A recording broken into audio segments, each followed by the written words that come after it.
একদিন বিশ্বনবী বললেন, যদিও আমি নবী, আমার উপর যদি কোনো হক থাকে বলো, আমি দিয়ে দেব। কোন সাহাবী দাঁড়ায় না। এক সাহাবী দাঁড়িয়ে বললেন, নবী, যুদ্ধের ময়দানে চাবুক চালানোর সময়, লাঠি চালানোর সময় এক কাফেরকে মারতে যেয়ে আপনার লাঠির বাড়ি আমার পিঠের মধ্যে পড়েছে। আপনার পিঠে আমি লাঠির বাড়ি মেরে এটারে শোধবোধ করে দিতে চাই। এই বললেন, আসো, তুমি এসে আমার পিঠে লাঠি দিয়ে চাবুক দিয়ে বাড়ি মারো। সাহাবী বলে, ও নবী, তখন দুর্ভিক্ষের সময়ের যুদ্ধ ছিল, আমাদের গায়ে জামা ছিল না।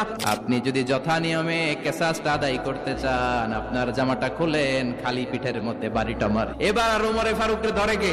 এদিকে আয়, তোরে দেখাইতেছি। বিশ্বনবী বললেন, ওমর থামো, মারতে দাও। বিশ্বনবী উনার জুব্বাটা উপরের দিকে উঠালেন।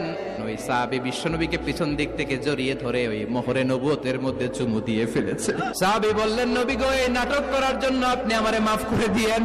অনেক দিনের সাধনা, জল্পনা কল্পনা, আপনার মোহরে নবুয়তে আমার ঠোঁটটা আমি লাগাবো।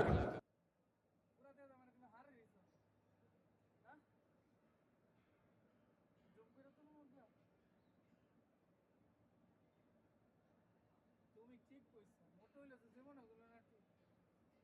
এই মোটো আছে না, একটা দিন চলবে না। ঠিক আছে,